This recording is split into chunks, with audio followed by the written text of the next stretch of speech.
Exercise 5.1 का question number 3 है, evaluate the limits of the following expressions. अब हमारे पास एक वेक्टर में एक्सप्रेशंस गिवन हैं और अब हम इस पर लिमिट का कॉन्सेप्ट समझेंगे। ठीक है, तो स्टार्ट ये क्वेश्चन इसी तरह होगा जिस तरह हम लिमिट को हमने प्रीवियस जो चैप्टर नंबर 2 था उसमें हमने लिमिट को अंडरस्टैंड किया था।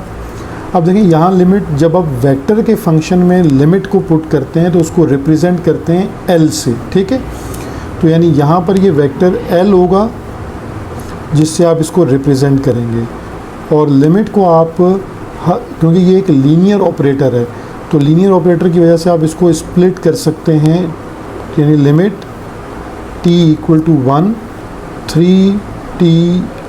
ठीक है, इसी तरह सेम प्लस फिर लिमिट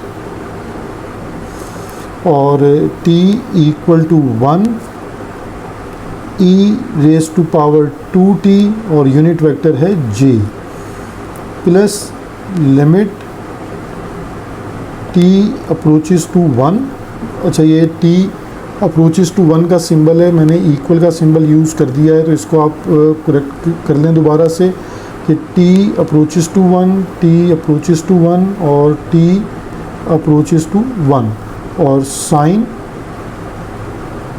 पाई t और यूनिट वेक्टर है k। ठीक है, यानी ये पहला स्टेप ये होगा जिसमें आप लिमिट को तीनों टर्म्स के साथ i j k के साथ स्प्लिट करके लिखेंगे। ठीक है, अब नेक्स्ट स्टेप में जब आप लिमिट इसमें पुट कर देंगे, अप्लाई लिमिट,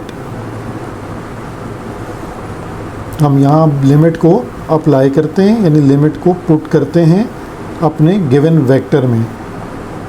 एल वेक्टर का नाम है, जब हम लिमिट पुट कर देते हैं तो इसको हम रिप्रेजेंट करते हैं वेक्टर एल से, तो ये हो जाएगा 3 into 1i plus e raise to power 2 और t की जगह 1 सब्सिट्यूट हो जाएगा और j उसका unit vector, plus sine as it is, pi as it is, t की जगह 1 आ जाएगा। ठीक है, और k उसका unit vector as it is. तो अब ये हमारे पास वेक्टर बन जाएगा 3 1 ज़ा 3i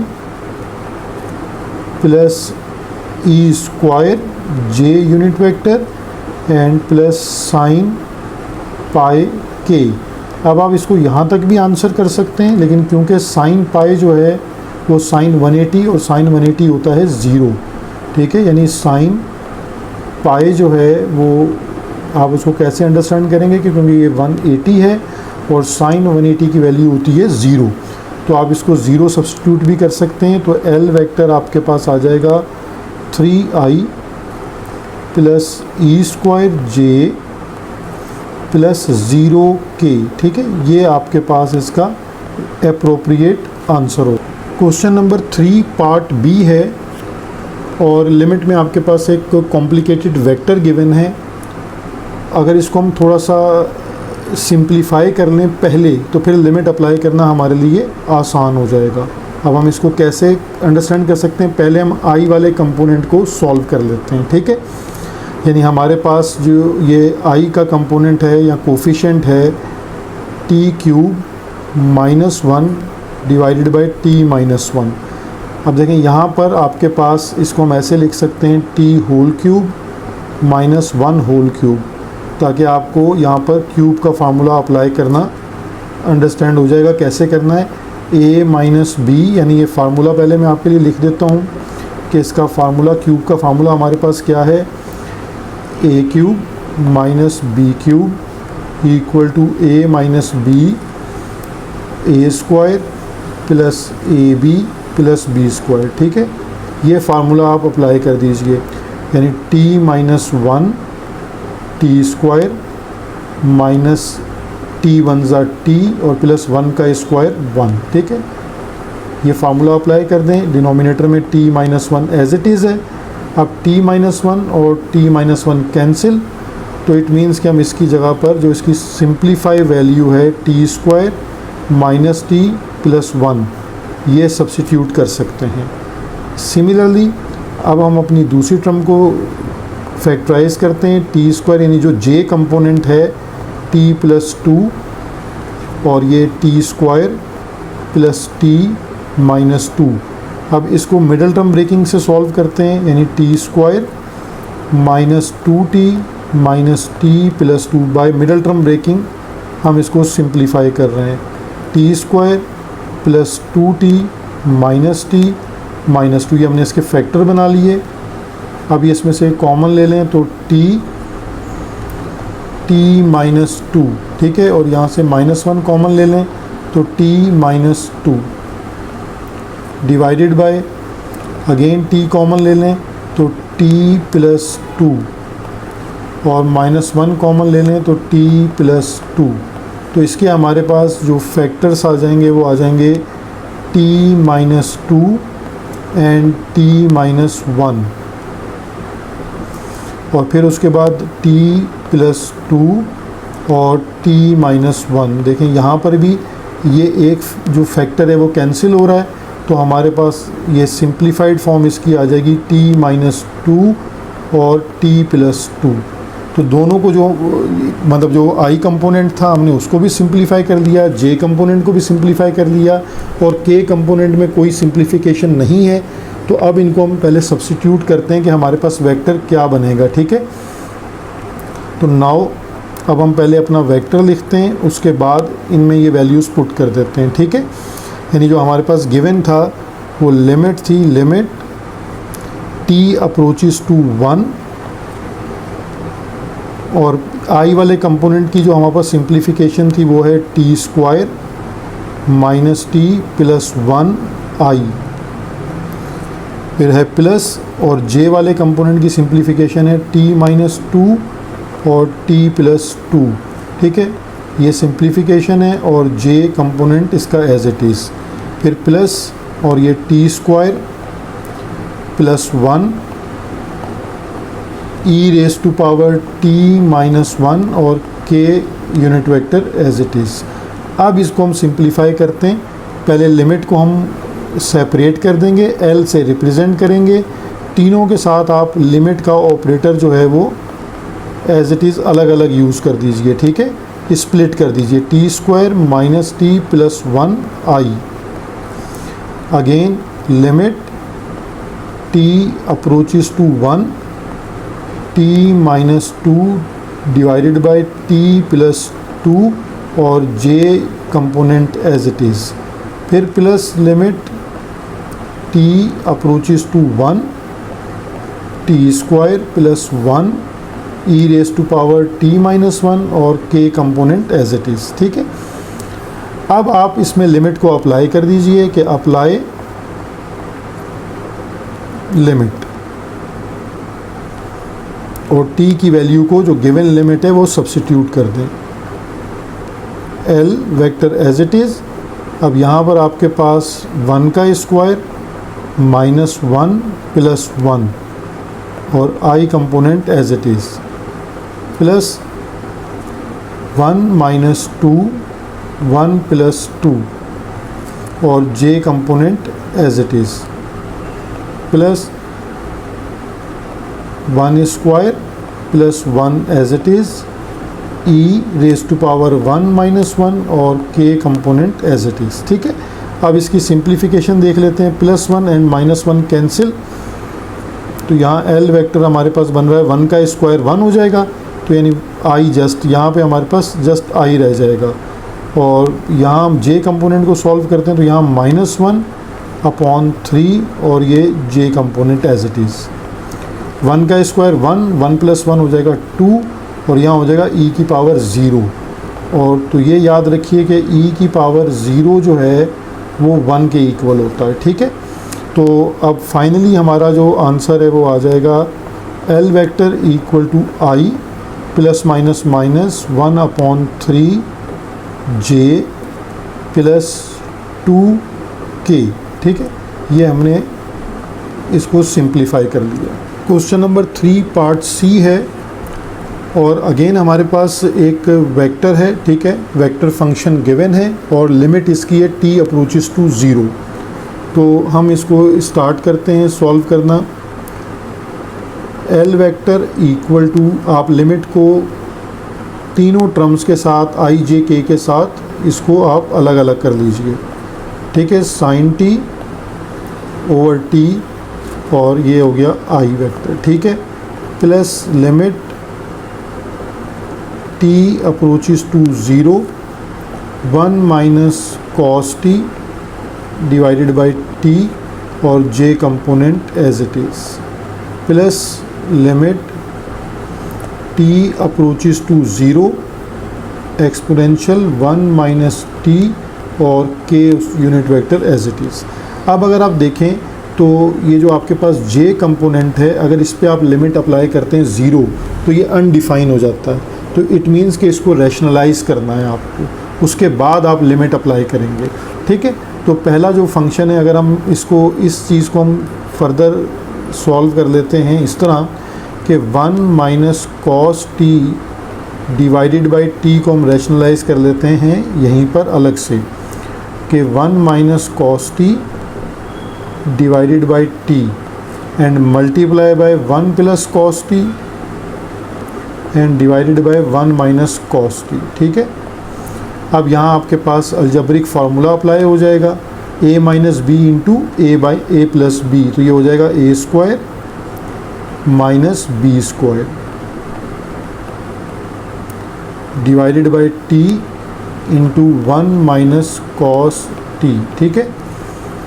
अब इसको फर्दर आप इस स्टेप को सॉल्व कर लें तो ये स्टेप आपके पास आ जाएगा 1 माइनस कॉस स्क्वायर टी जो इक्वल होता है साइन स्क्वायर टी के, और t 1 minus cos t as it is, और 1 minus sine cos square t जो है इसको आप चेंज कर दीजिए साइन स्क्वायर टी में, और T again 1 minus cos t, ठीक है।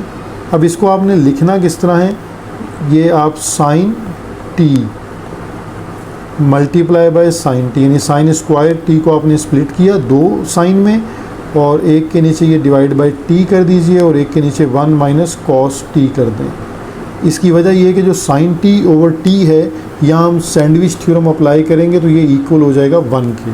तो पहले हम अपना क्वेश्चन अगेन लिख लेते हैं कि क्वेश्चन हमारे पास क्या गिवन था, उसमें ये जो हमने सिंप्लीफिकेशन की है ये पुट कर देंगे, L vector equal to limit t approaches to 0 sine t over t unit vector i, plus अब हमने जो सिंप्लीफिकेशन की है ये हम पुट कर देंगे यहाँ पर, यानी लिमिट टी अप्रोचेस टू 0 और sine t over t into sine t over 1 minus cos t, ठीक है। और थर्ड टर्म हमारे पास सेम सिमिलर रहेगी, limit t approaches to 0 exponential 1 minus t और यूनिट वेक्टर है इसका के, ठीक है। अब आप सिर्फ एक प्रॉपर्टी दोबारा इसकी याद कर लीजिए, जहन में रखिए, लिमिट अगर x अप्रोचेस टू 0 हो तो इसे सैंडविच थ्योरम कहते हैं, साइन x ओवर x ये इक्वल होता है 1 के। तो आपके पास ये साइन टी ओवर टी और ये साइन टी ओवर टी ये कन्वर्ट हो जाएंगे 1 में। तो अब आप लिमिट अप्लाई कीजिए कि अप्लाई लिमिट,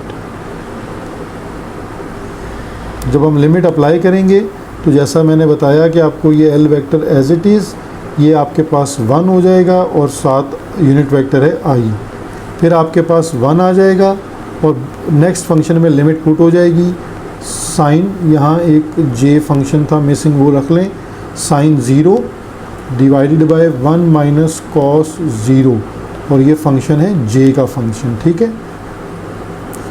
और फिर आप लिमिट अप्लाई कीजिए ई 1 माइनस टी, टी की जगह आ जाएगा 0 और के एज इट इज़, ठीक है। तो ये अब आपके पास वेक्टर इसका फाइनलाइज हो गया आयोटा। अब देखें ये साइन 0 होता है 0, तो पूरी टर्म 0 हो जाएगी, यानी कि 0 जे, और यहाँ पर एक्सपोनेंशियल बच जाएगा आपके पास और के उसका यूनिट वेक्टर। तो ये हमारे पास इस पार्ट सी का आंसर है। तो स्टूडेंट्स क्वेश्चन नंबर 3 का पार्ट डी है। अब हमें अगेन लिमिट अप्लाई करनी है, तो हम इसमें लिमिट अप्लाई करते हैं, ठीक है। वेक्टर एल से इसको रिप्रेजेंट किया जाता है, और एज सेपरेटर आप ये करेंगे कि पहले लिमिट को दोनों टर्म्स के साथ, जो गिवन टर्म्स हैं आई और जे के साथ, आप इसको अलग अलग कर लीजिए। Sign 2t divided by 2t और i plus limit t approaches to 0 ln 4 plus t और यूनिट वेक्टर है j। अब आपके पास अगेन जो है वो आपको ये दोबारा इस फंक्शन याद आएगा कि x approaches to 0 sine x over x sandwich theorem equal to 1। तो ये 2t ओवर 2t है। देखिए यहाँ पर इसमें एंगल एंड डिनोमिनेटर सेम है, तो ये फंक्शन जब लिमिट अप्लाई करेंगे तो 1 हो जाएगा। ठीक है, तो अप्लाई लिमिट। अब आप इस पे लिमिट अप्लाई कीजिए, तो जैसी लिमिट अप्लाई करेंगे तो हमारा L वेक्टर इक्वल हो जाएगा 1 into i unit vector plus ln as it is 4 plus 0j। तो यही हमारा फाइनल आंसर हो जाएगा। L vector equal to i one ज़ा आई प्लस ln 4 और j वेक्टर। ठीक है, तो ये हमारा क्वेश्चन नंबर 4 है, test the continuity of the following expressions for all values of t।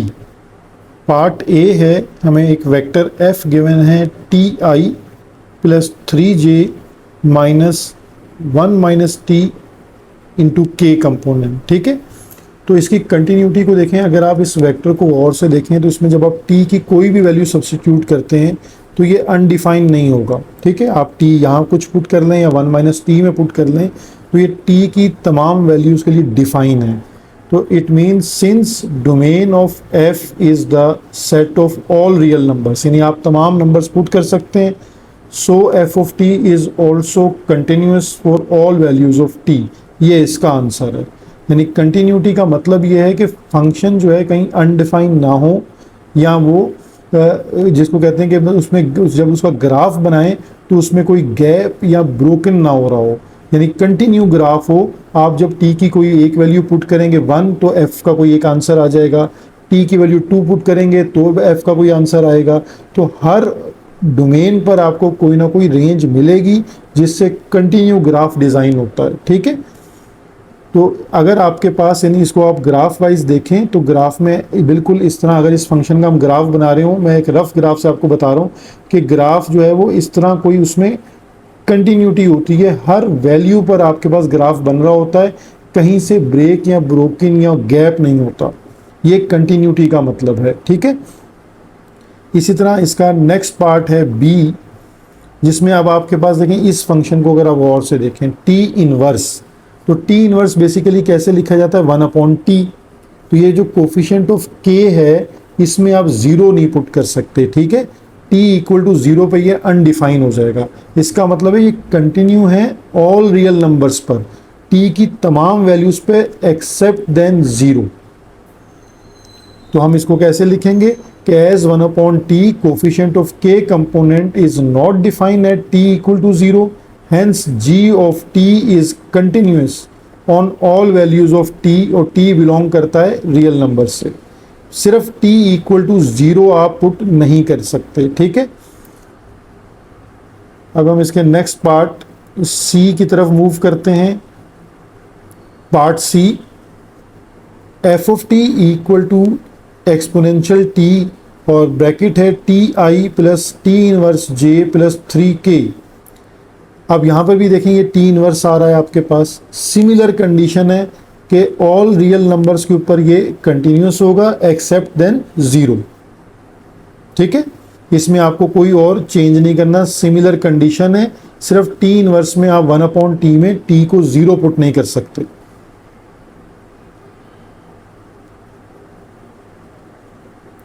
Part D है students, g of t equal to t i plus √t(j) और फिर डिनोमिनेटर में √t² प्लस t है। देखें t आपको under root में नज़र आ रहा है, इसका मतलब है कि t नेगेटिव नहीं आना चाहिए और डिनोमिनेटर में 0 नहीं आना चाहिए। जहाँ फंक्शन आपका अनडिफाइन होगा तो उसमें गैप आ जाएगा या ग्राफ बनेगा तो ब्रेक हो जाएगा। तो since g of t is not defined, t equal to 0 put करेंगे तो डिनोमिनेटर 0 हो जाएगा। t-1 अगर आप पुट करते हैं तो रूट में आयोटा आ जाएगा, और तो इसी तरह 0 से लेस तमाम वैल्यूज़ पे आयोटा आएगा। ठीक है, तो रूट के अंदर नेगेटिव वैल्यू नहीं होनी चाहिए। इसका मतलब ये है कि ये ग्राफ कंटिन्यूस होगा t ग्रेटर देन 0 पर, यानी आपको t ग्रेटर देन 0 की वैल्यूज़ पुट करनी है, तो ये आपका ग्राफ जो है वो कंटिन्यूस रहेगा, अदरवाइज ये डिसकंटिन्यू हो जाएगा।